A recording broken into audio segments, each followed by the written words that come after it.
Olá, pessoal! Bem-vindos a mais um episódio de Mil Crimes. Eu sou a Bruna, comigo está a Jéssica. Oi, Jéssica. Olá, pessoal! Como que vocês estão?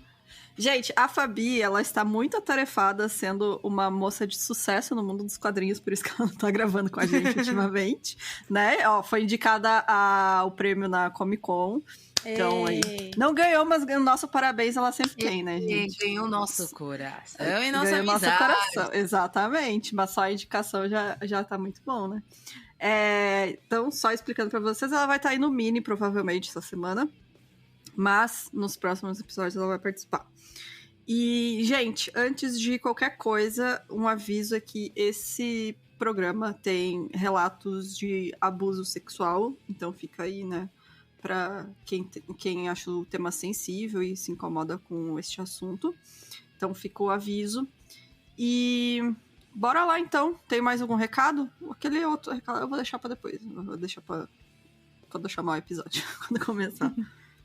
Fechou, não do mais nenhum recado. Se vocês quiserem dicas de camisa do Corinthians, eu sei onde vende barato. Ai, meu Deus. Olha o monstro que vocês estão criando. A galera tá achando legal meus comentários corintianos. Olha o monstro que vocês criaram. É de qualidade. É da China. Assim, quando eu vi, veio de Hong Kong, mas é ótimo. Veio até com meu nome gravado. Só que sem querer eu mandei meu nome com acento. Meu nome não tem acento. Aí a culpa foi minha, não foi do chinês que me mandou. Mas é muito tá boa. Bom, então. Ok. E fica ainda, ó, quem quiser me doar videogame velho. É isso aí. Então, bora lá para o caso de hoje.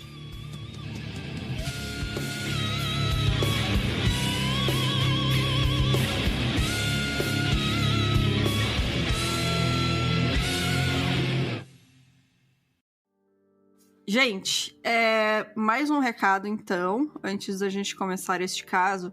A gente resolveu trazer esse caso agora, justamente porque é um momento, acho que, bem propício pra gente contar essa história, né? Pra quem... Acho que todo mundo viu as notícias, né, desse mês no Brasil, o caso do anestesista que estuprou a mulher que estava parindo no hospital. E a gente viu muita gente questionando a atitude das enfermeiras, né, da equipe de enfermagem, de tentar gravar a situação, segundo elas, ao invés de tentar denunciar o cara. E aí a gente quis trazer esse caso justamente para mostrar como existe toda uma rede de proteção da classe médica, né? E como só a denúncia muitas vezes não é suficiente. A gente sabe muito bem disso, que a palavra da vítima, dependendo, né, já tem menos valor, e quando é contra uma profissão que é vista praticamente como Deus pelas pessoas, e tem tanto poder e influência, né, como é a classe médica, e acaba ficando mais difícil ainda, né, dessas denúncias serem levadas a sério. Tem mais algo para acrescentar, Jéssica? Não, é mais isso, né? Obviamente tá rolando inquérito, né? Pra saber também se os médicos já sabiam disso ou não, porque nesse estado, gente, não dá pra... tem que esperar a investigação, né? Tem que esperar a investigação, né? Mas vamos averiguar se os outros médicos sabiam, se eles fingiam que não sabiam, né? Se eu não me engano, tá sendo investigados 40 partos, né? Que ele já participou, né? Então, é isso, né? As enfermeiras já desconfiavam anteriormente, só que, como a Bruna disse, né? A gente também vive num país que, por mais que enfermagem seja tão estudado quanto medicina, né? Porque enfermeira, tipo, gente, formada. Trabalho de enfermeira é muito, muito importante, assim. E uma pessoa que trabalha formada em enfermagem, né? Além das técnicas de enfermagem, né? Mas principalmente também as enfermeiras, né? Elas também estudam o mesmo tanto, sabe? Exatamente. Então, é só uma classificação de uma maneira de trabalhar diferente de um médico. Uhum. Então, enfim, essas pessoas são muito descredibilizadas, né? Então a gente vive nessa questão até cultural, né? De que o Uhum. médico sempre tem razão, né? Então a gente pega também outros casos que um dia a gente até pode falar, né? Daquele médico, esqueci o nome dele, do que abusava também das mulheres que iam fazer O inseminação, Abdelmaci? o Abdamaci, né? Uhum. Foi por conta disso, né? Era difícil das mulheres relatarem que foram estupradas porque não tinham, né, como provar, né? Então, eu tava vendo na Netflix um documentário chamado Nosso Pai, ou Our Father, que tem na Netflix.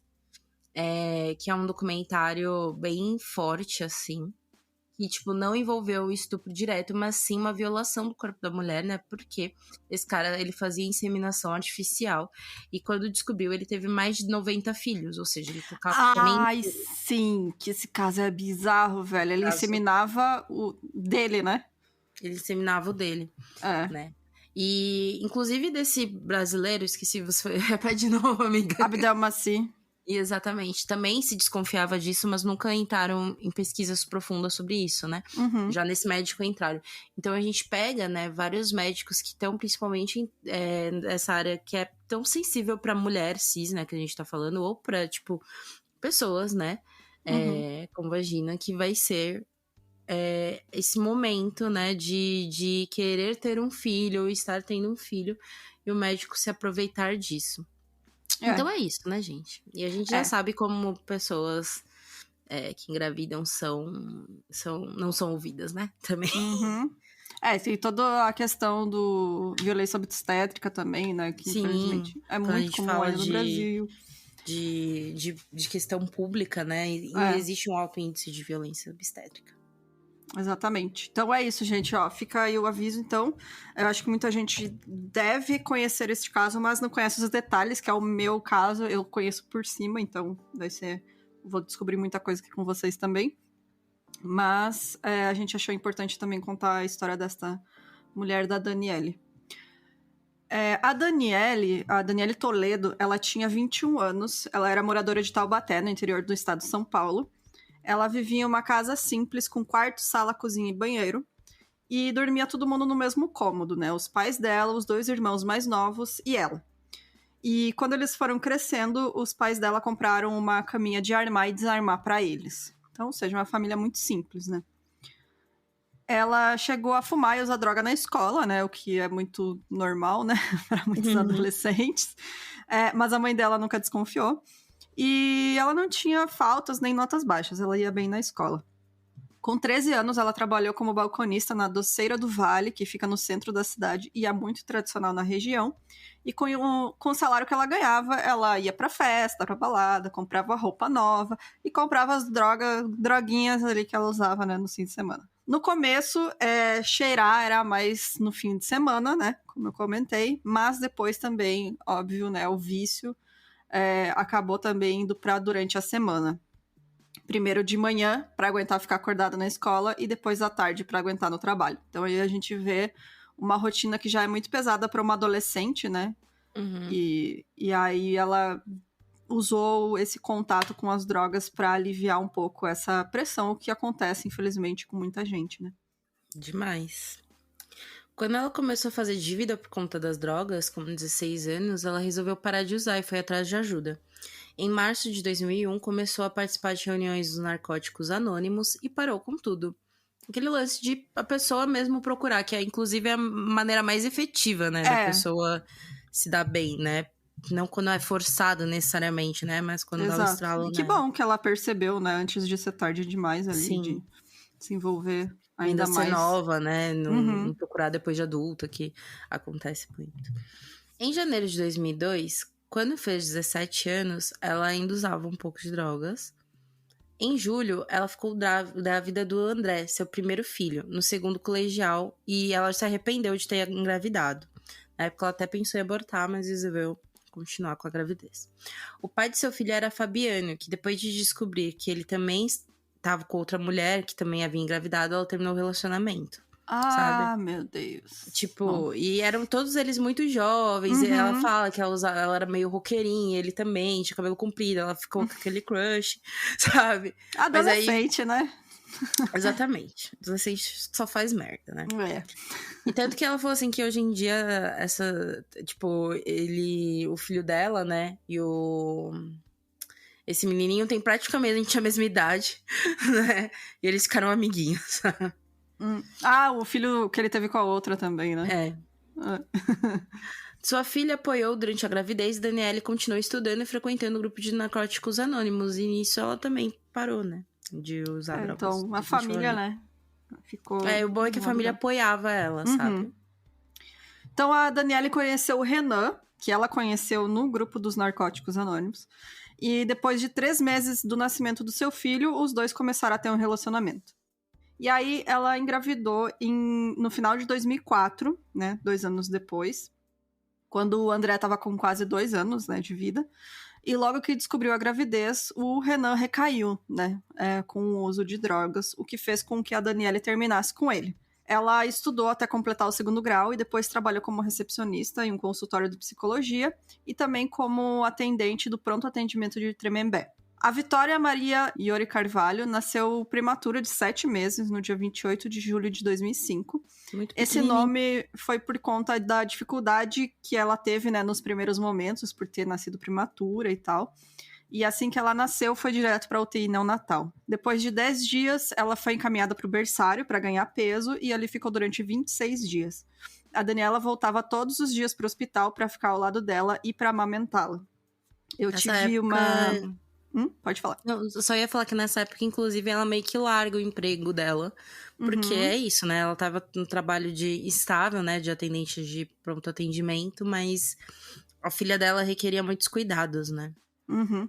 Então, eu tive uma amiga minha que teve um filho prematuro e foi muito difícil porque ela teve que... Ele teve que ficar numa UTI neonatal em outra cidade, porque, né, não tinha na nossa cidade, não Nossa. tem. Então, tipo, eu sei que é muito difícil mesmo essa situação, porque, cara, é desgastante, né? A mulher ter que ficar indo lá no hospital e ter que ir todo dia, e aí você não dorme direito, enfim, né? A saúde vai pro inferno.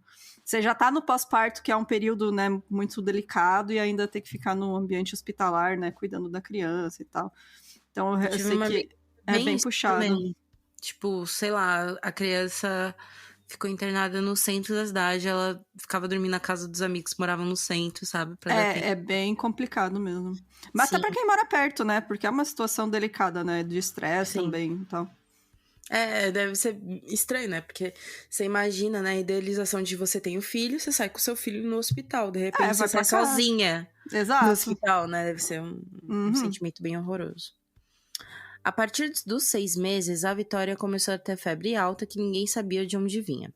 Quando completou 11 meses, conseguiu uma vaga no Hospital Universitário de Taubaté.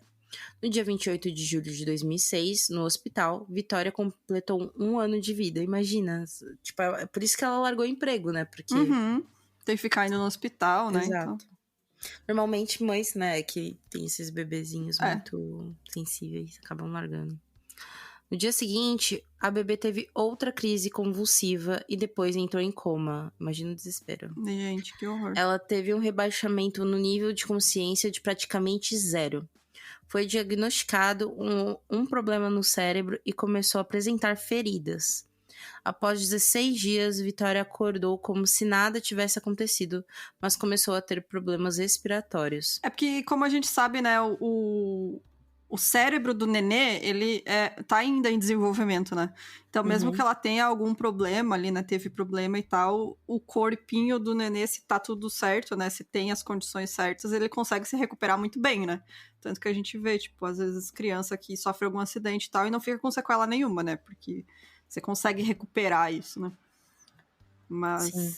Mas ela ainda assim tinha problemas, né? Só era óbvio que tinha, porque ela ficou internada há quanto tempo, né? Então, Deve ser uma situação horrível. Então, a Vitória tinha alta, ia pra casa, ficava 2 dias bem e entrava em coma. E aí, devido à gravidade desse quadro, a Daniele tinha uma carta do hospital para entrar direto no isolamento infantil do hospital escola quando ela tivesse uma crise, porque eles já tinham essa noção, né, de que ela não tinha condições de ficar esperando o atendimento, que podia ser fatal.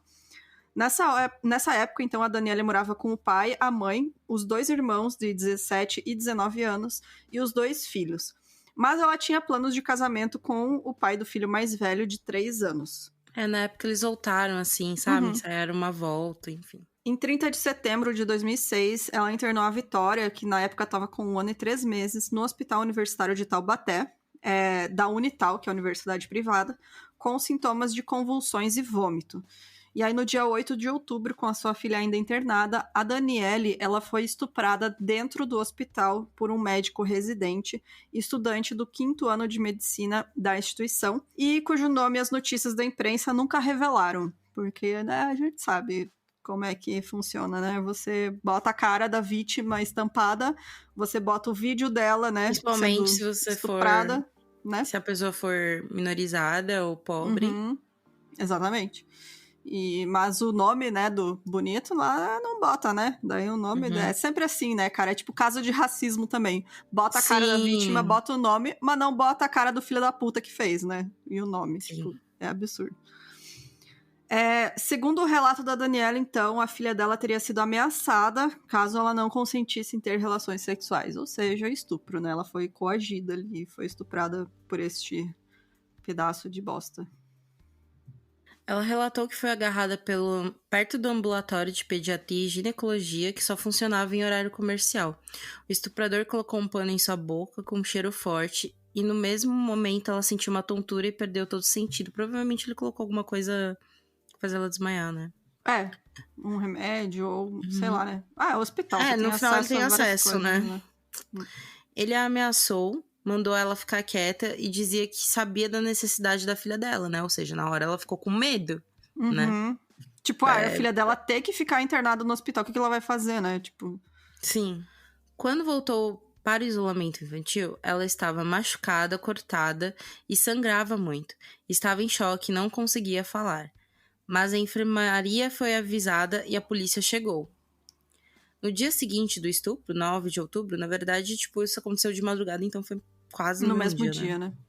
Daniele fez a denúncia do caso na Delegacia de Investigações Gerais, o DIG de Taubaté.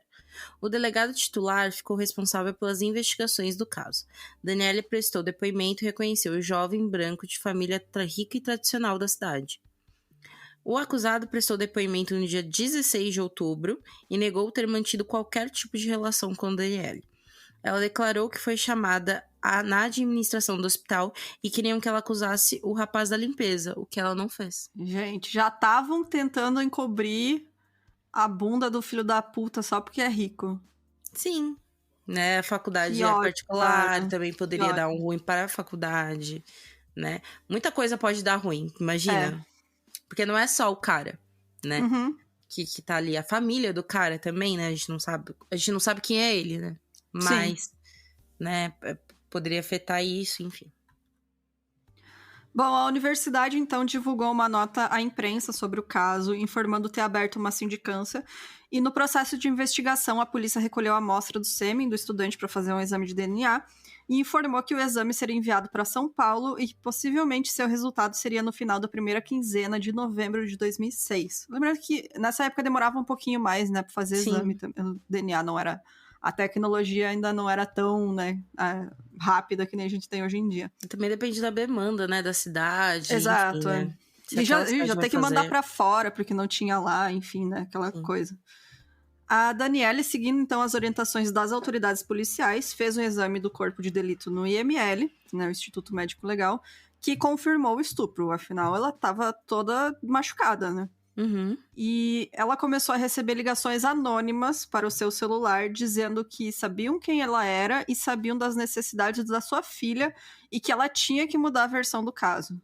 Gente, isso eu não sabia, que ela recebeu ameaça por telefone. Isso daí é uma de várias coisas, assim, que eu vi. Não peguei o livro inteiro, né? Mas tem no livro dela, inclusive. Sim.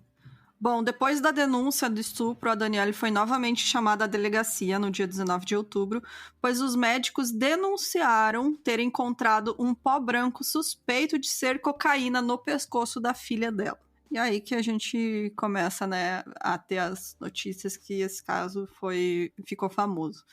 Sem a autorização da Daniele, que deveria ter, né, foram recolhidas amostras de sangue e de urina da criança.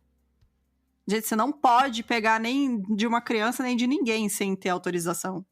Ou pelo menos autorização judicial, né? Se a pessoa não quer entregar, ela é obrigada pela justiça. Mas, tipo, fizeram isso às escondidas. O resultado desse exame deu negativo, óbvio. E pra Daniele, isso mostrava que a equipe médica queria incriminar e desqualificar a denúncia de estupro dela contra esse estudante de medicina. O que é óbvio, né? Porque o próprio hospital, a administração do hospital, falando pra ela incriminar o coitado do cara lá que limpava o hospital pra não incriminar o estudante de medicina, que é intocável porque é de família rica, né? Sim. Uma das suspeitas, inclusive, é que a Daniele achava que provavelmente investigaram a vida dela e descobriram que em algum momento ela foi narcótico, Sim. sabe? Pra, tipo, então vamos arranjar alguma coisa pra desqualificar ela, né? Exato. No dia 24 de outubro, Vitória voltou para a UTI após mais uma crise. Durante a internação, os médicos investigaram em Vitória um quadro de má formação cerebral, problema de metabolismo, epilepsia, amidalite aguda, infecção no trato urinário e convulsões. Imagina, tadinha dessa criança. Muito pequenininha para tudo isso. Apesar desse quadro, deram uma alta em 25 de outubro, porque argumentaram depois que a menina estava bem, corada, hidratada e poderia continuar o tratamento em casa. Gente, você ouviu a lista de coisas que eu falei que a menina tinha? Você jura que se fosse de uma família rica, essa menina ia ter alta? Sabe? Tipo... Gente, até o mais básico, que é a amidalite, que não é nada congênito, não deve ser uma criança, um nenenzinho, velho, é amidalite um ano. aguda, você tem que ter um acompanhamento, gente. Sim. É uma infecção, cara. Mas na ocasião da alta, o corpo médico enviou um ofício ao conselho tutelar, informando a necessidade de acompanhamento da mãe em razão de um possível trauma psicológico.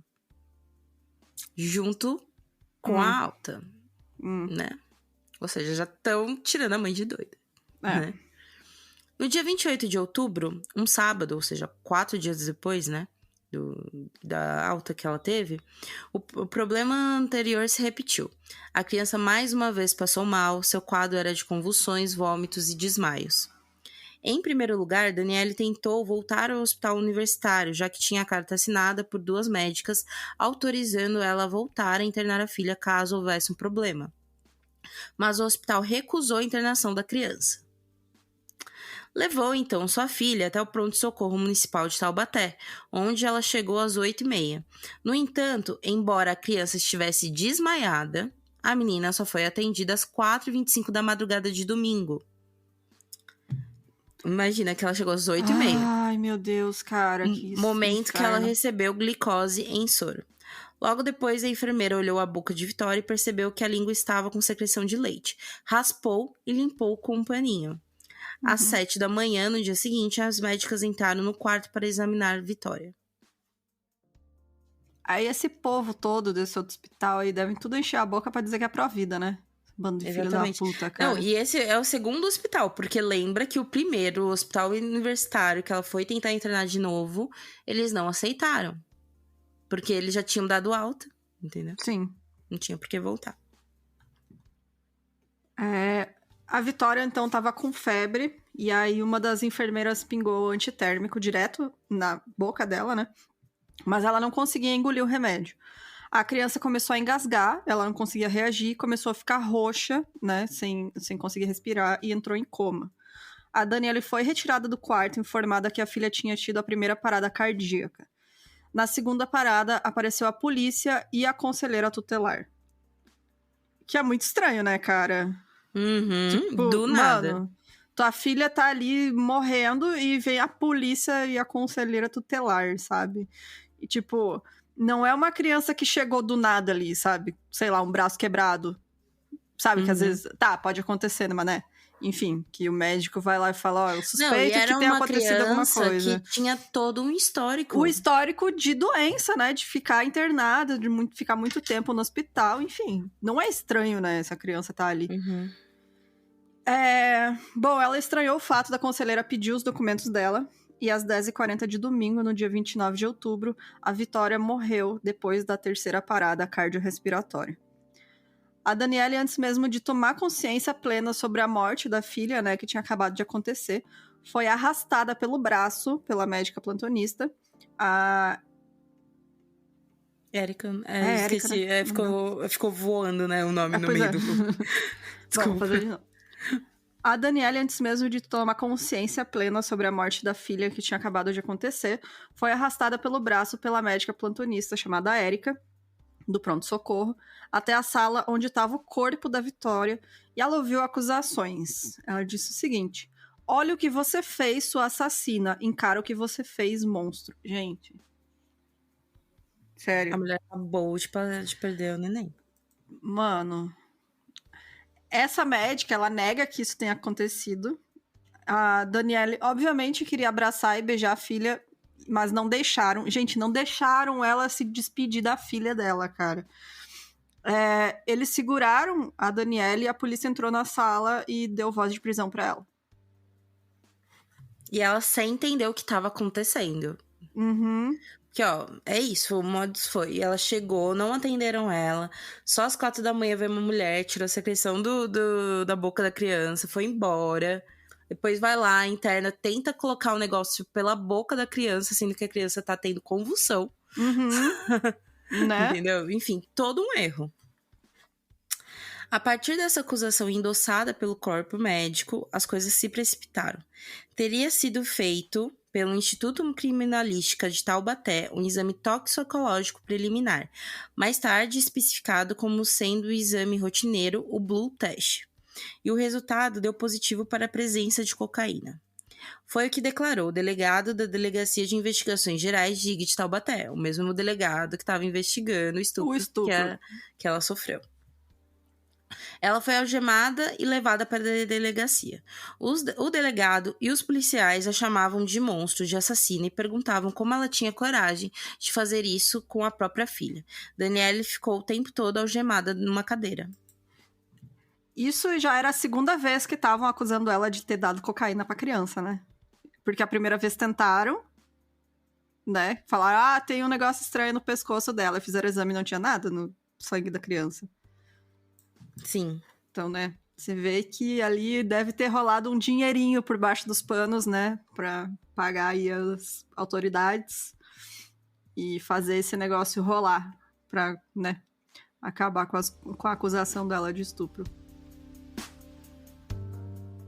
Sem mandado de busca e apreensão, pois, segundo esse mesmo delegado, a suspeita autorizou a busca, o que a gente sabe que é mentira, né? Os policiais foram até a casa da Daniele.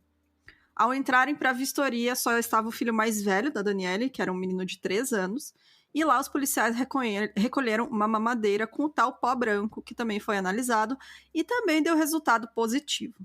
A Daniele foi presa em flagrante, encaminhada à noite para a cadeia pública de Pindamonhangaba, e a carcereira disse que ela ia ficar numa cela tranquila e pediu para não comentar nada sobre o caso. Quando ela entrou, ela ouviu de um policial: "Boa noite, boa sorte." E de madrugada, as presas já tinham visto os noticiários televisivos, onde o Datena, eu não vou nem falar o que eu acho do Datena aqui, né? Porque não vale nem esse tempo aqui falando deste pedaço de bosta aí. Sim. Ele apelidou a Daniele de o monstro da mamadeira, que é como ficou conhecido este caso. O delegado titular da DIG... É isso, né? E só interrompendo, mas tipo, que nem a carcereira falou, olha, não fala nada pra ninguém. Porque já é ciente de que morte com criança vai dar bosta. Entendeu? Exatamente. Então, enfim. O delegado titular da DIG fez declarações para tentar explicar e tornar natural o crime da mãe. Ele falou: foi homicídio doloso, com intenção ou noção de risco, né? A mãe ministrava cocaína na mamadeira da criança e ela morreu de overdose.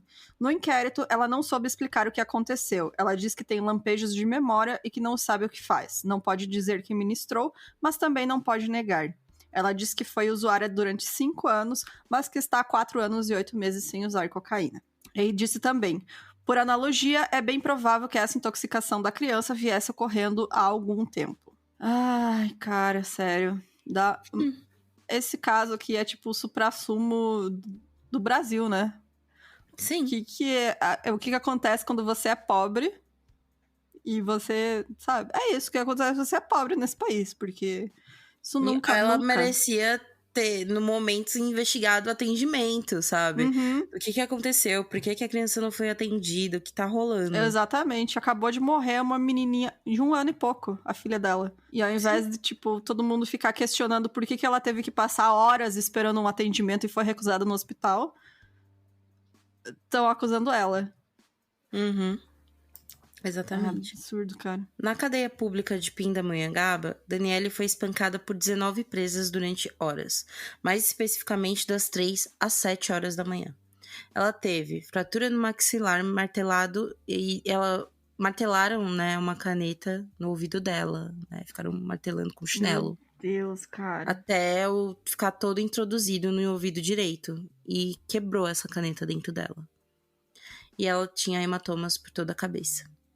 No final do dia 30 de outubro, uma segunda-feira, ela foi levada para o pronto-socorro da Santa Casa de Pindamonhangaba.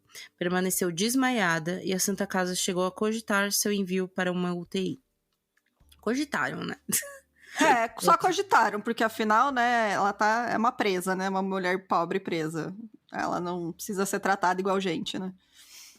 Durante esse tempo, ela não pôde ter visita de sua advogada, a doutora Gladiva de Almeida Ribeiro. Que a gente sabe que é ilegal também. Sim. E nem de seus pais, que sequer tiveram direito a ter notícias sobre seu estado de saúde. Ou seja, nem o boletim médico, que é obrigatório dar para a família. Uhum. Sua mãe só conseguiu vê-la depois de 15 dias dos acontecimentos. Ou seja, né? Coitada. No hospital, ela sempre foi escutada pelos policiais. Até então, é normal, né? Mas o que é normal é, tipo, não é normal, é nem advogada, né? Então, né? Não tem como. Isso aí é ilegal, você proibir o seu advogado de te ver. Não interessa o que você fez, você tem direito ao advogado. Com um quadro de traumatismo craniano e lesão neurocerebral, olha só. Surpreendentemente, ela teve alta depois de 3 dias e foi encaminhada em 2 de novembro para a cadeia pública de Caçapava. Tipo... Gente, pelo amor de Deus, sério. Ela teve alta. Quando chegou, ela foi bem recebida por 3 mulheres que estavam no seguro, que é como chamam a cela isolada e protegida das outras presas. Uhum. Em 12 horas daquele dia, Daniele tinha perdido sua filha, acusada de ter matado a sua filha. Ela estava presa e foi torturada por 19 presas. 12 horas daquele dia. Gente, Tudo que isso tinha horror. acontecido. Foi preciso que a advogada, a doutora Gladiva, conseguisse uma autorização para levar sua cliente no pronto-socorro de Caçapava. No dia 7 de novembro, ela foi transferida para a penitenciária de Tremembé. Bom, no dia 6 de novembro, então, a promotoria do júri de Taubaté ofereceu a denúncia do caso à justiça e o promotor João Carlos Maia pedia a condenação da Daniele pelo crime de homicídio duplamente qualificado por motivo fútil e emprego de meios cruéis, com agravantes em relação à idade da vítima e ao parentesco. O juiz da vara do júri da comarca de Taubaté aceitou a denúncia e, segundo o promotor, a denúncia foi recebida pela justiça no dia 9 de novembro. A primeira visita da Daniele ocorreu no dia 12 de novembro de 2006. Os seus pais e o filho dela foram visitar ela, e só ali ela teve a confirmação da morte da filha. Até então, ela nem sabia, nem tinha confirmado que a filha dela tinha realmente morrido. Sim, tipo, ela sabia, assim, que na hora, né, a médica falou, você matou sua filha, enfim, ela sabia. Mas até então ela não sabia de notícias da morte, de enterro, nada. Sim. Ela não sabia de nada que aconteceu. Só aquilo, né, que rolou aquela situação que foi péssima, né? Uhum. Teve uma repórter que foi contra a movimentação da imprensa na época de acusar a Daniele, né, e chamar ela de moça mamadeira, que foi a Cristina Cristiano. Ela descobriu que o teste que tinham feito estava ultrapassado e que não era mais aceito, e assim ela começou uma pressão para que refizessem a análise em São Paulo. Tipo, ela percebeu que esse Blue Test tinha vários erros, assim. Uhum. E esse Blue Tests, ele aplicavam porque é realmente um teste, sabe? Ele não é uma análise, Ele, sabe? tipo, é a primeira coisa, mas você precisa analisar quimicamente o negócio pra saber o que é, né? Sim. Porque ele pode reagir com várias coisas, né? É tipo E já isso. diziam que já tinha dado erro o Blue Test, Uhum. sabe? Então, é isso. Aí, ainda bem que essa repórter, ela falou, olha, tá estranho, né? Uhum. Ela não foi pelo alvoroço do delegado, né? Sim. Quanto ao espancamento de Daniele na cadeia pública de Pindamonhangaba, ele também é um objeto de inquérito. No dia 13 de novembro, ela foi ouvida em depoimento durante 2 horas, na penitenciária feminina de Tremembé, para onde havia sido transferida, né? Pelo delegado seccional e assistente de Taubaté. Nesse depoimento, na presença de sua advogada, Daniele relatou que sofreu e identificou as presas agressoras. No processo sobre estupro, Daniele chegou a um ponto morto. O seu agressor se dispôs a fazer um exame de DNA, mas, no entanto, o exame não foi possível. Porque, na época, ela desconfiava que, tipo, ele usou camisinha. Então, Uhum. não ia ter, né? Sim, não tem material pra analisar dele, né, no caso. O delegado declarou que do lado deu um negativo porque não havia material no órgão genital de Daniele. O estupro houve e ficou comprovado em exame feito pelos peritos no IML, mas não tem material para ser um conforto com exame de sangue. Confronto, amigo. Opa, volta. Qual parte eu parei? O delegado declarou que o laudo deu negativo porque não havia material no órgão genital de Daniele. O estupro houve, foi comprovado em exame feito pelos peritos do IML, mas não tem material para fazer o confronto com o exame de sangue do estudante apontado como autor pela vítima, né? Isso lembra que é o mesmo delegado, tá? Tá fazendo. Uhum. O estuprador, né, como a gente falou, né, usou preservativo e por isso não foi prestativo, por isso foi tão prestativo em oferecer que seu DNA fosse examinado, né? Por isso que ele tava Ele cagando. sabia. Uhum. Ele sabia que não iam achar nada. Segundo Milton Pérez, do hospital da Unital, né, que é a universidade, o acusado foi afastado por 30 dias da faculdade. Olha só. Na sindicância aberta, negou ter qualquer relação com Daniele e, por isso, nesses 30 dias, retomou as atividades acadêmicas normalmente. Que coisa, né? Parece que é só ser de família rica que nada acontece com você Sim, no mesmo uma Brasil. menina falando que foi aquele médico.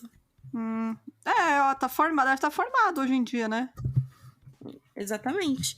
Deve estar aí sendo um incrível médico, só que não. Que coisa. Durante o tempo em que a Daniela ficou presa, então a advogada dela sempre chamou atenção para o fato de que sua cliente não era usuária de cocaína e de que apenas tinha dado à sua filha um comprimido anticonvulsivo. Ela também chamou atenção para o fato de que o atestado de óbito da Vitória apontava como desconhecida a causa da morte. Nesse período, ela chegou a protocolar um pedido de habeas corpus para sua cliente.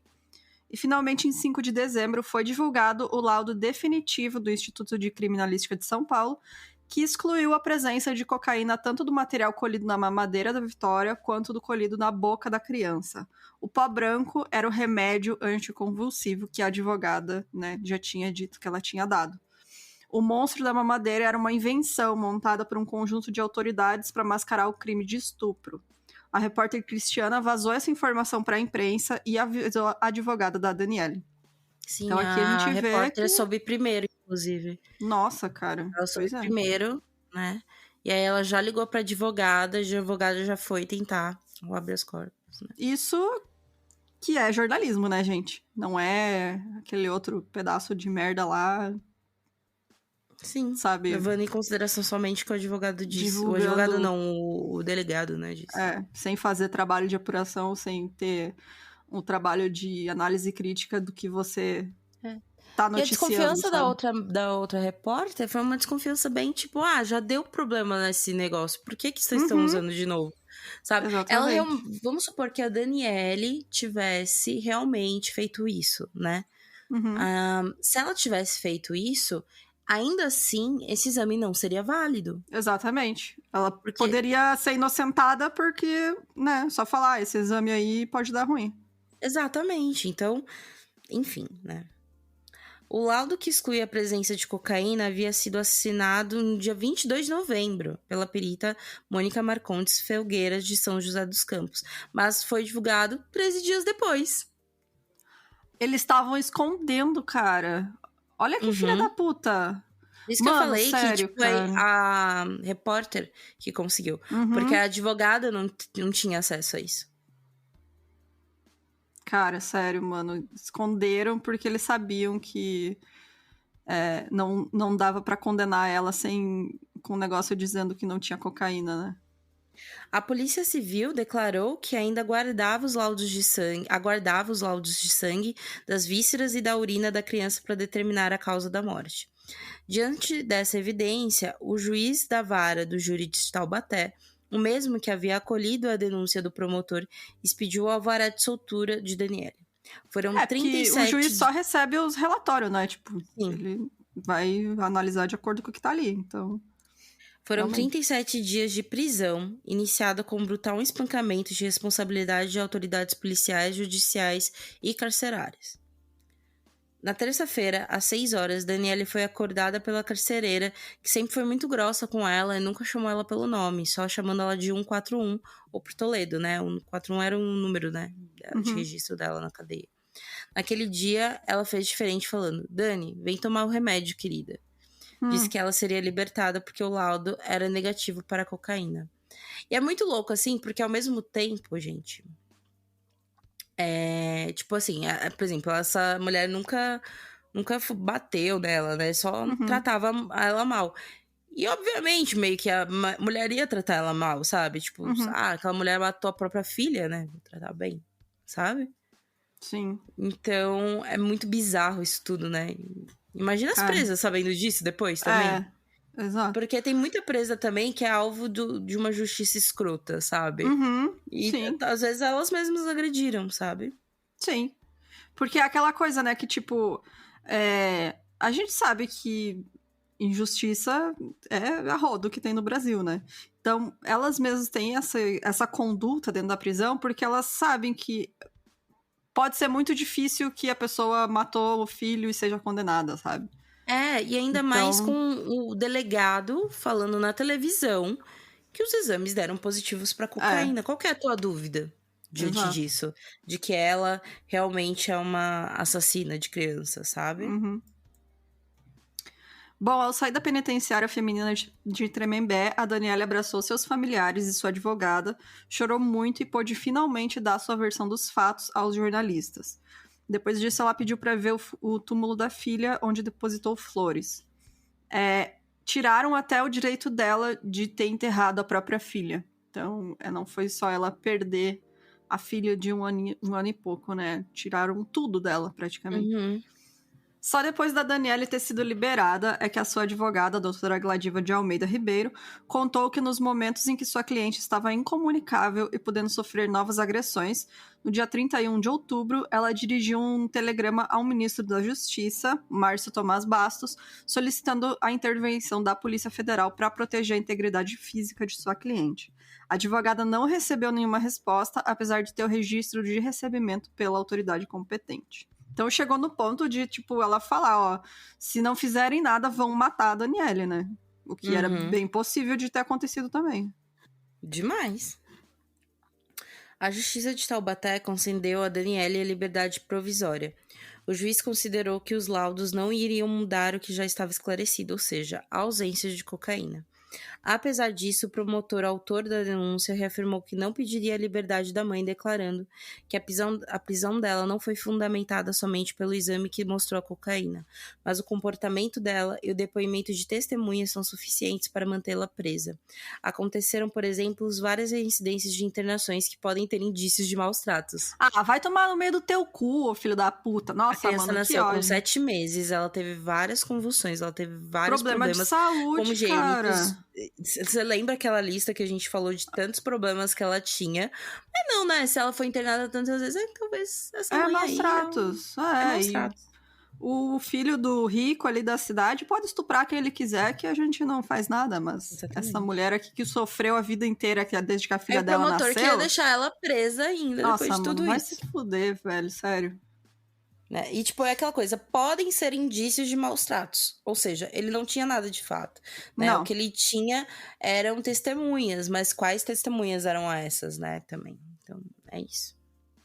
A argumentação desse promotor ia contra tudo que Daniele contou sobre sua vida nos dias seguintes à sua liberação, em diversas entrevistas. Quanto à reincidência de internações, ela explicou que ela própria havia tido na adolescência ataques de epilepsia, né? Então ela desconfiava que a filha dela poderia ter. Esses ataques voltaram a aparecer durante a gravidez de Vitória, que foi muito, muito tumultuada, tendo a menina nascido prematura. Aos 2 meses também começou a ter convulsões, ou seja, né, provavelmente era uma coisa de mãe para filha. A jornalista Laura Capriglione, da Folha de São Paulo, constatou ainda que 15 dias antes de morrer, a menina passou por uma consulta no Instituto da Criança do Hospital das Clínicas de São Paulo e lá teve o diagnóstico de uma vasculite cerebral que deixava ela inconsciente por várias horas. O diretor do Pronto-Socorro Municipal de Taubaté, também professor da Unital, tinha conhecimento dessa suspeita e considerava que os medicamentos indicados poderiam estar piorando o quadro clínico da menina. Ele estava presente no momento da morte da Vitória, mas ao que tudo indica, ele não se manifestou sobre o assunto. Perguntado sobre a médica que imediatamente caracterizou o pó branco como cocaína, não quis se manifestar. Que coisa, né? A Secretaria Municipal de Saúde também se esforçava por preservar a identidade completa desta médica. Mais uma vez, né? A classe médica recebendo aí todo o apoio que nem merece. No YouTube que tem ela hoje em dia falando que nada a ver, imagina. Nossa, nem fiz nada. Imagina. E tem vídeo dela hoje em dia, gente. Do Cabrini. Cabrini corre atrás, né, galera? Eu gosto do Cabrini. Sim. Cabrini é bom. E aí a gente vê, né, que o cara, ele já sabia que ela já tinha ido no Hospital das Clínicas, que ela já tinha um diagnóstico de vasculite cerebral. Ele desconfiava que os remédios poderiam estar piorando o caso da garota. Mas a garota morreu. A mãe tá sendo acusada de dar cocaína pra criança. E ele ficou suavão. Tô tranquilo. Entendeu? E por coincidência, ele também era professor da universidade. Olha só, coincidência, porra, né? Ui, que coisa. A vida é cheia de coincidências. Cheio. Nossa, é o mundo dá voltas. Quanto ao seu primeiro depoimento, Daniele pôde esclarecer que a polícia pressionou ela para assumir o crime, que a impediu de ligar para sua advogada e que ela sequer leu o depoimento que ela assinou. O que a gente sabe que é muito comum, né, na polícia brasileira, é isso aí. Modus operandi que lembra como é mesmo? A ditadura. Ditadura militar, que olha só, não teve consequência nenhuma, né, para nenhuma das Forças Armadas no Brasil, que coisa. Depois da divulgação do laudo que a inocentava, o delegado seccional de Taubaté justificou a atuação da polícia, declarando que a advogada dela não foi encontrada e que foi chamado outro advogado para acompanhá-la. Tá bom, a gente acredita, sim. Sim, cara, sim. A disparidade dos resultados, né, do primeiro teste de verificação de cocaína e o laudo definitivo também provocou polêmica entre os profissionais que trabalham em diversas unidades do Instituto de Criminalística do Estado de São Paulo, que se perguntavam se o Blue Test tem o poder de enviar alguém preso em flagrante, como aconteceu com a Daniele. Ou seja, nem a galera do Instituto de Criminalística do Estado de São Paulo achava estranho a mina ser presa logo depois do Blue Test. Né? Tipo, que foi você ficar detido, beleza, porque tem a suspeita, né? Mas você ir pra cadeia, pra prisão, você mesmo preso, dia? assim, no mesmo dia, direto pra cadeia. Pra prisão, no caso, né? Não pra cadeia. Tipo, realmente, é muito estranho. A utilização desse teste, 1 ano antes, em Taubaté, levou à prisão uma bióloga por porte de cocaína, quando na verdade ela apenas tinha comprimidos antidepressivos. E a notícia de mais um caso que rolou por engano. Na mesma cidade. Ou seja, já tinha dado merda com este teste. Duas vezes. E aí acusam de uma maneira tão grave. E o engraçado. Porque assim, gente, a justiça, né, a Secretaria de Segurança Pública, tanto do Estado quanto municipais, elas só divulgam caso que elas querem divulgar. Uhum. Se teve uma coletiva de imprensa, a não ser que teve um grande boom e tudo mais, né? Normalmente, quando o delegado vai se pronunciar, é porque ele chamou aquela coletiva. Então, Sim. né? Hum. Toda uma questãozinha de midiática pra fuder com a vida da Daniele, resumidamente. Por isso tudo, a Corregedoria da Polícia Civil abriu um procedimento administrativo para analisar a conduta da polícia de Taubaté e a razão da divergência entre os laudos. Entretanto, o delegado seccional de Taubaté continuou justificando a prisão em flagrante de Daniele. Por lei, posso pedir a prisão com base do laudo preliminar. No entanto, designou um delegado assistente para investigar a atuação da polícia, mas também pediu um novo teste de contraprova do laudo definitivo. Ou seja, olha só. O resultado dessa contraprova saiu em meados de janeiro de 2007, confirmou a ausência de cocaína no material recolhido. Ou seja, ele não queria dar o braço a torcer. Não queria. E fez merda. Digo aí, ó, o dinheirinho tava vindo, né? Essa família importante aí do estudante de medicina devia estar mexendo os pauzinhos. E pra ele também era interessante, né, publicitar tudo isso, porque é um caso gigante. Exatamente. Né? 2 pau. Já dá só. Enquanto estava presa, então, o Conselho Tutelar de Taubaté retirou, em 29 de outubro, a guarda do seu filho, né, de 3 anos, e entregou ao pai. Depois de esclarecida sua inocência, uma vez que o pai só entrou com o pedido de guarda para evitar que a criança fosse colocada em um abrigo, tudo foi voltando ao normal. Pai e mãe estavam juntos, tentando fazer a criança se adaptar à perda da irmãzinha. E tem isso ainda, né, cara? Não é só a Daniele que foi vítima, que é uma família inteira, né, cara? Sim, ela foi a maior vítima. Os avós da Daniele que cuidavam da neném também, enfim, né? E que também tiveram que passar por essa situação horrível, né? De, tipo, não saber qual o estado da Daniele. A filha tava presa ali, sabe? E fora que deve ter um monte de gente falando que, tipo, deve confundir a cabeça da pessoa. Porque, poxa, imagina, né? Minha filha lutou tudo contra isso e de repente ela drogou minha neta, sabe? Imagina a cabeça também dessas pessoas. Exatamente. A advogada de defesa ia pedir o arquivamento do processo, mas esperava a conclusão de todos os laudos e, posteriormente, ela pretendia também ingressar com uma ação indenizatória contra o governo do estado. Até o início de março, ela ainda não tinha ingressado com essas ações, e no início de 2007, a Polícia Civil de Taubaté, de posse dos resultados dos exames toxicológicos, que era urina e sangue, e também das vísceras, realizados pelo IML de São Paulo, descartou oficialmente a hipótese de overdose de cocaína.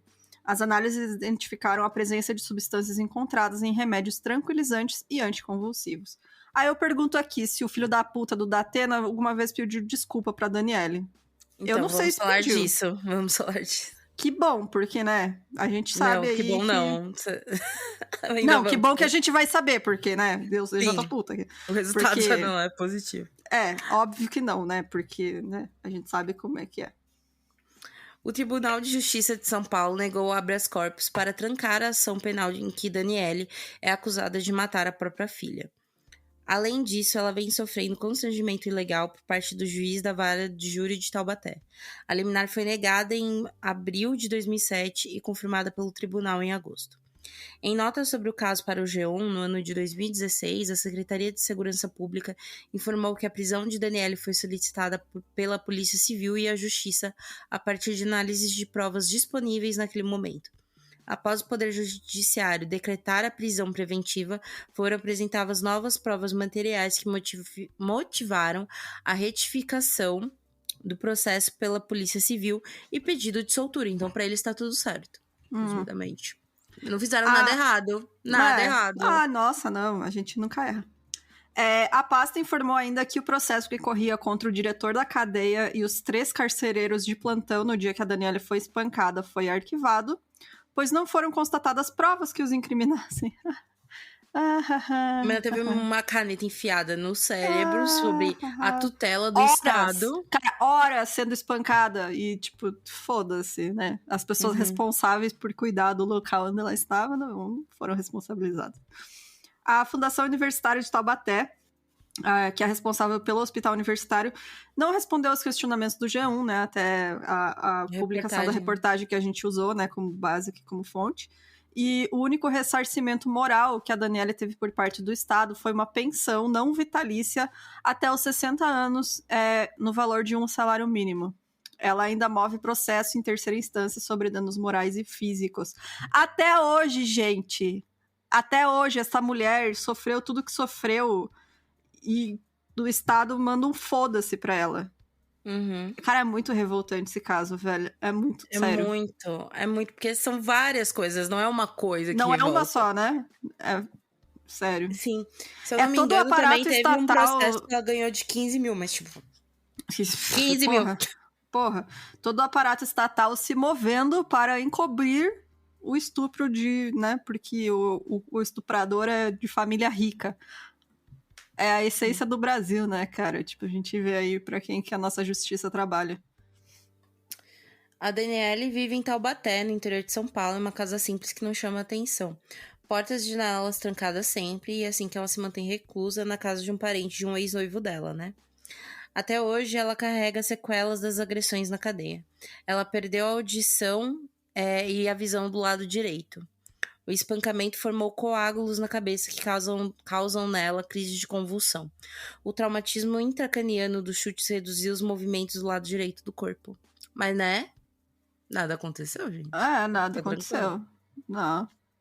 Cercada de medicamentos e longe das pessoas, ela teme os olhares julgadores de quem ainda não a inocentou e quer evitar a exposição do filho, que na época do ocorrido tinha 3 anos.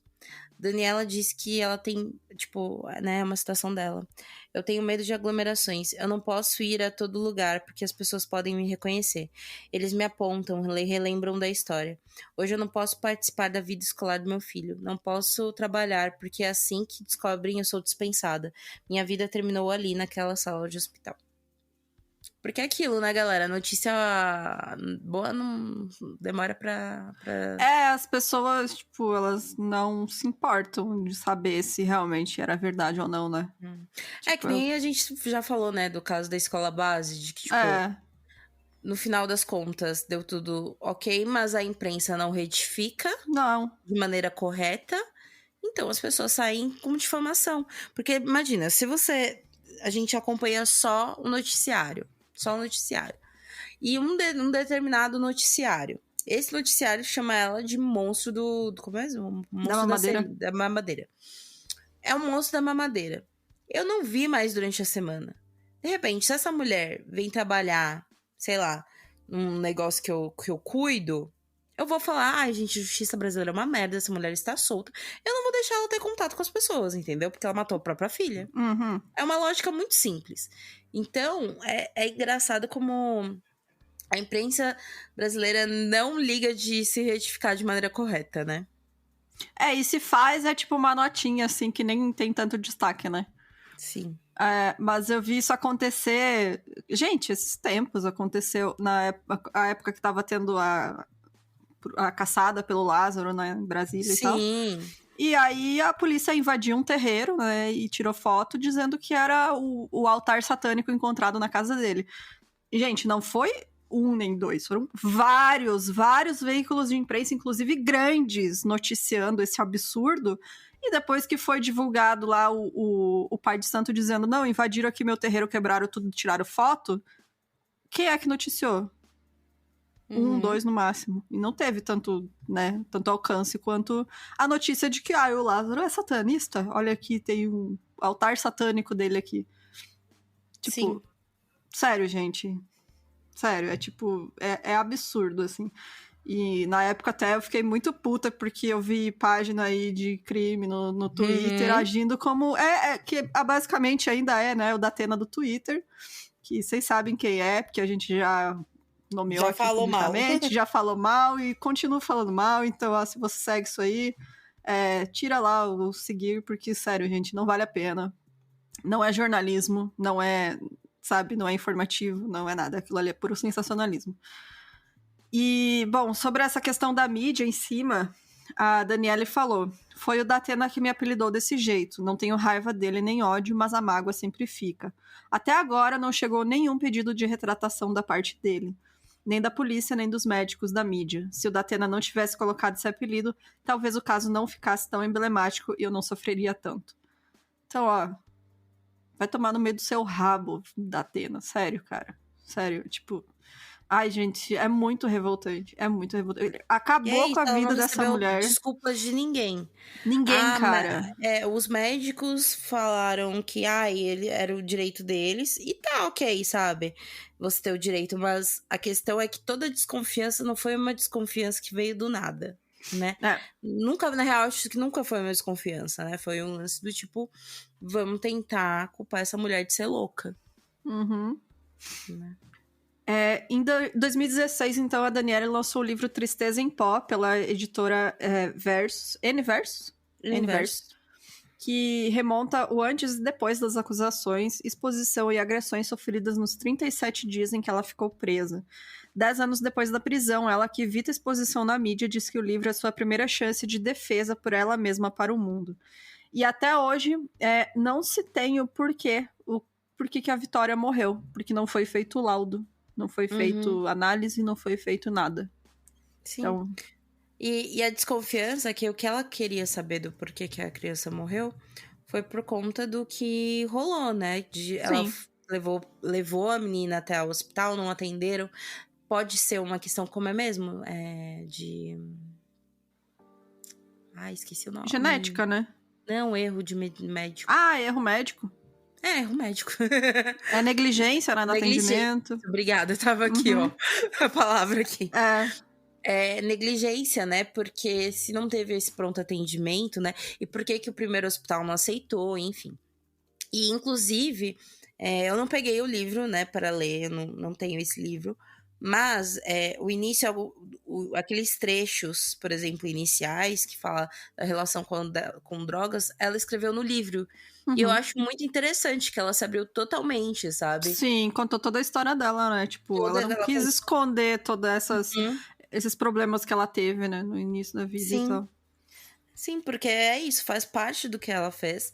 Provavelmente pegaram também isso, né? Pesquisaram esse histórico, isso. Né?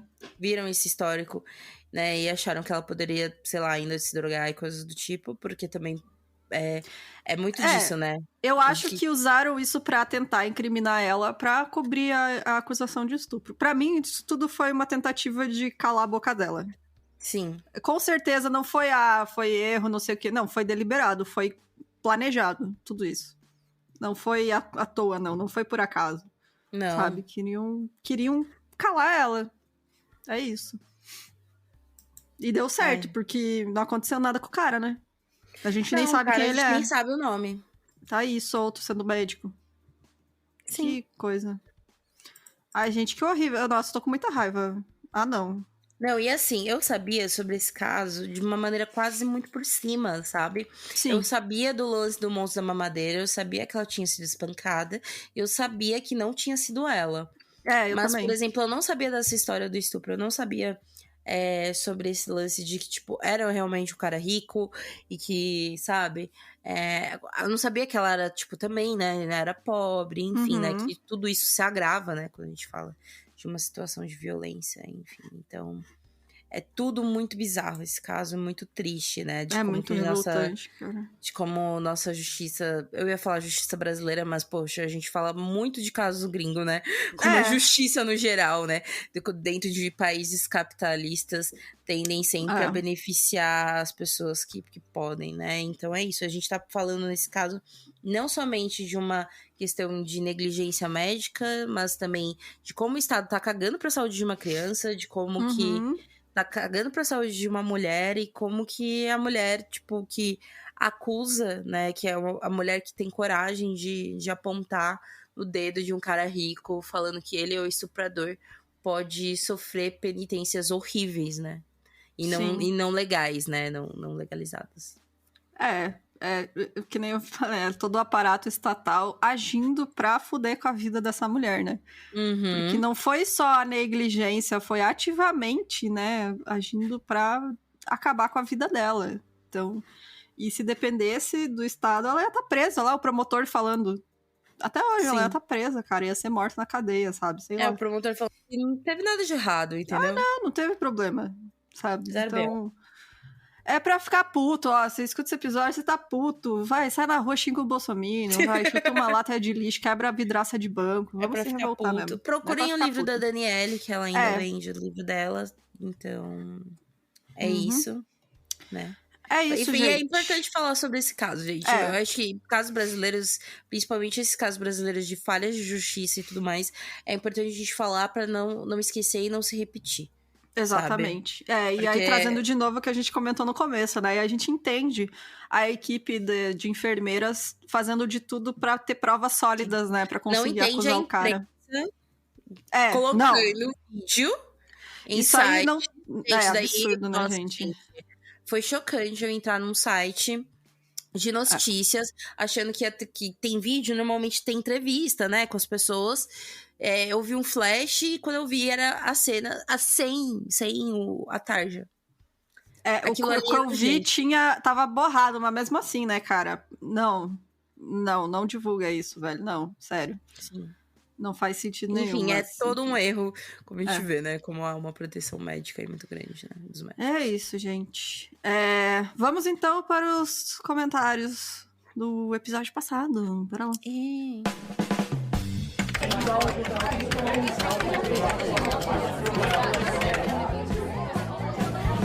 Comentários.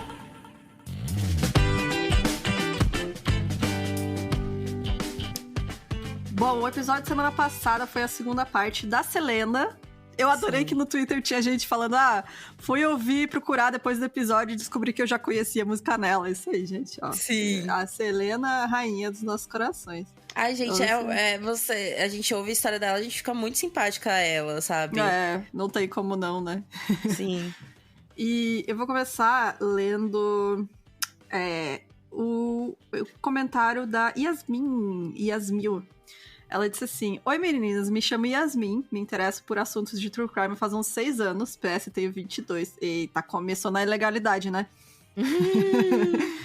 Comecei a escutar o podcast de vocês faz uns 3 meses e no início confesso que ficava incomodada com a falação de vocês. Ai, normal, gente. Que tem gente que se incomodou já com a gente.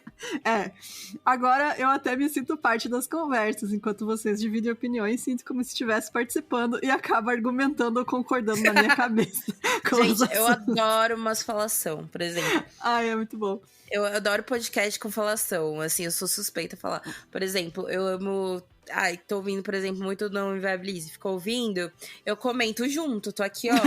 Sim, a gente tem comenta. Também que é mesmo, Santíssima Trindade de Drags. Muito bom, gente, pra vocês darem uma risada, perucas. assim. E Santíssima Trindade das Perucas, é verdade. E aí, eles estão comentando, assim, principalmente aquela carta de leitores que eles estão lendo. Eu tô aqui, ó, comentando junto, lavando o cabelo, sabe? Falando, gente, que bicha burra. Tipo isso. A Yasmin falou também: adoro a parte dos comentários, sempre fico até o final pra ouvir, por isso tô comentando aqui. Espero que leia o meu comentário. Beijos, esperando ansiosamente o próximo episódio. Então, levamos beijos pra você, Yasmin. Muito obrigada. E é isso, ó. Aí vamos continuar aí discutindo pra você ficar do lado de uma ou de outra. Aí fazer rinha de 1001 crimers. Sim. Ó, tenho que ler este comentário. Thalita Silva falando: Bruna, eu também tinha coleção de cartão telefônico. Eu também, gente, tinha. E era com meu pai. E eram pastas de fichários gigantes. E, tipo, eu tinha a coleção da Ayrton Senna, que era rara, sabe? Umas paradas. Aí a gente vendeu. Deu no saco, né? Mas PS, Jéssica, continua falando sobre o nosso irmão. Ai, Claro, nossa, olha, sério. Super seguir, Thalita, perfeita. Vocês continuem incentivando aí pra ver onde isso vai dar. Continue, quero ver. E o caso de injustiça que o Corinthians já sofreu nos campeonatos brasileiros. A Paulina Paquerete, ela falou assim: adoro os episódios longos, porque escuto vocês no meu trabalho. E quando não escuto, parece que faltou uma coisinha do dia. Ai, que fofo, gente. Adoro acompanhar vocês no trabalho. Beijo pra todo mundo que está trabalhando neste momento. E se você não está, também um beijinho pra você também. Beijo pra todo mundo. Tem 3 pessoas que comentaram sobre a mesma coisa, que é o Júlio César, a Fernanda Santiago e a Laura Albuquerque falaram sobre os aparelhos, né, gente? Sobre que o Júlio falou que o kit de comunicação no final dos anos 90 era um pager, Motorola PT550, agenda eletrônica Casio. Gente, agenda eletrônica! Eu o meu pai também uma agenda. Meu pai tinha uma. E a gente não sabia mexer, porque tinha que fazer altos esquemas ali pra programar ela e tal, e botar as coisas. Lembra que a gente decorava, tipo, no telefone dos melhores amigos. Se alguém me pergunta o telefone, sei lá, da minha namorada, do sei lá, sabe? Não sei. Eu não vou saber. Sério. Eu não vou saber. Eu só sei do meu pai. Porque o do meu pai, o número muda. O dele é o X e o meu é o XY. Entendeu? Só isso. Porque de resto eu não sei o telefone de ninguém. Eu só sei telefone fixo porque eu decorei na época que eu digitava. Entendeu? Ai, então eu sei daqui de casa por causa disso. Que é um telefone que tem desde sempre. Mas a agenda eletrônica, hoje em dia é tudo no celular, né? Que coisa. Por isso que a gente não tem telefone de ninguém. Se a gente tá morrendo e fala, precisa de uma ligação, quem que você liga? Não sei também. A Fernanda falou do Palm Top. Gente, sério. Exatamente. E como é mesmo, Laura, né? Falou que foi ouvir True Crime e acabou se sentindo velha. As reflexões no episódio. Hashtag aí, né? time Pelongo. Obrigada, gente. Eu fico muito feliz com esses elogios, tanto sobre o Corinthians, quanto os episódios longos.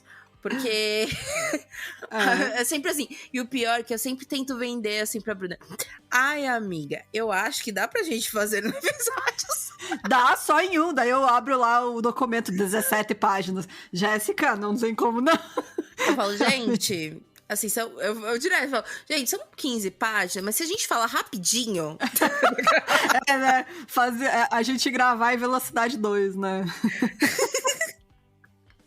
Pelo amor de Deus. Ai, não, gente, sério. Mas é isso, gente. Obrigado, continuem comentando aí o que você acha, deixe seus comentários, sua revolta. Se revolte sobre esse caso, porque, gente, não tem como não se revoltar com esse caso, que é absurdo. E é isso. É isso, gente. Lembrem daquele nosso projetinho de tipo...